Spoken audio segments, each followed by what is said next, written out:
Hey gals, guys, and everyone else, I'm Hayze. This studio setup is Armoured Brownies, and I thought I would talk to you about a little bit of a kind of costume passion of mine.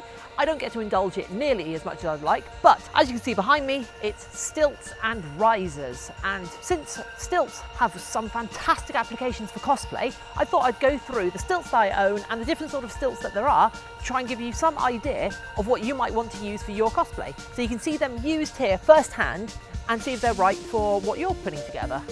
So should we see what we have here?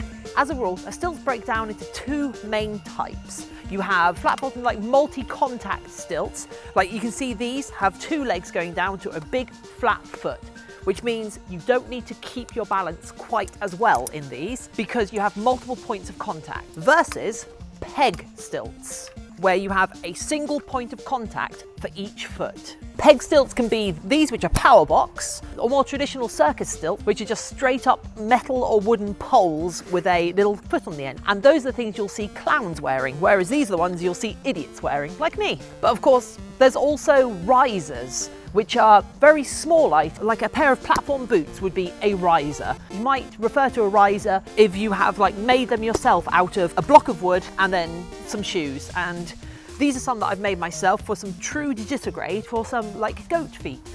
These ones, I've cut the heel off and then risen the feet off the ground a bit, so you've got that little bit of extra height and that change of shape to the leg.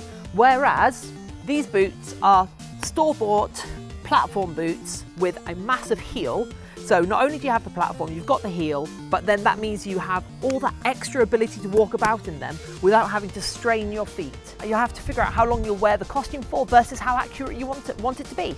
So these like riser things are good for the small false digitigrade effect, and when you only need like 6 or 8 inches of height added. Like I'm going to be using these for Vectra from Mass Effect, so I think that adds the extra height and gives your character the extra loft, which really sells the costume. And if you're looking for something a lot taller and that you can stomp about in, we have these.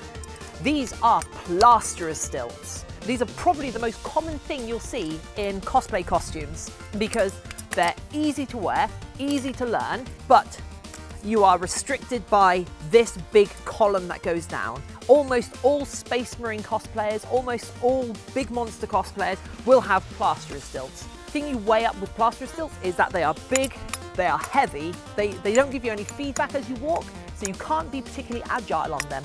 But because they have this multiple points of contact at the bottom, they are super easy to walk in and you can stand still on them.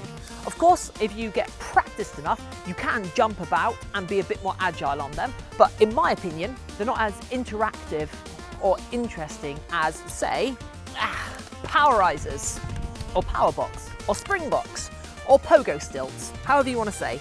Now, these are an incredibly cheap pair of my first stilts ever that are a Chinese knockoff of these stilts. This will be what you're probably more used to seeing because they have this knee guard here. When you're making a costume around them, you have to be worried about this knee guard and the spring. But you have this whole cutout area here, which is taken up by extra metal there. And these are so much more agile. You can do so much more on them, but you have to keep moving. So unless you happen to have, say, 500 hours up on stilts, like some idiots here, you will get tired out very quickly on these stilts if you're using them for your cosplay, so you need to be careful in a way that you won't for these because they require so much core strength. But as you can see, you can hop about on them, jump about on them, and I can do anything on these stilts that I can do on my own feet. Now, just a little thing, these are my fancy pair of stilts. They don't have the knee guard because I have a lot of time on stilts, therefore I'm less likely to come off in a way that will damage myself, so I feel safe in these, which means I don't have the giant knee bar to contend against. But as you can see, when you're used to it, one of the ways to get down can look quite disturbing, where you just fall to your knees and get down. But you shouldn't be afraid of that unless you're on concrete.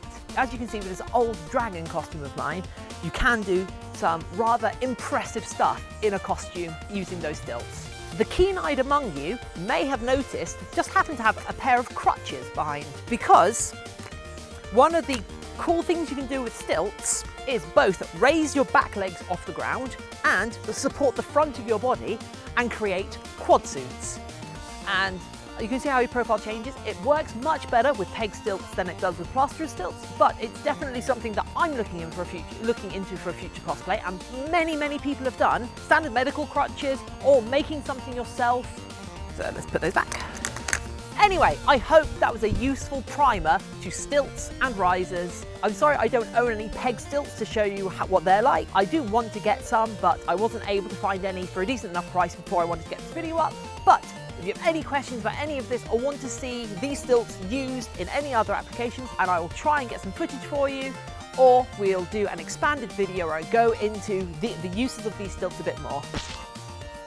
And of course, thank you for joining me for another video. Please remember to subscribe to the channel, see what's coming up next, and suggest any more videos in the future. Here's a quick little trick that I picked up on these stilts, and that is standing up from the ground, which I think you can only really do on power box or spring stilts. Anyway, thanks!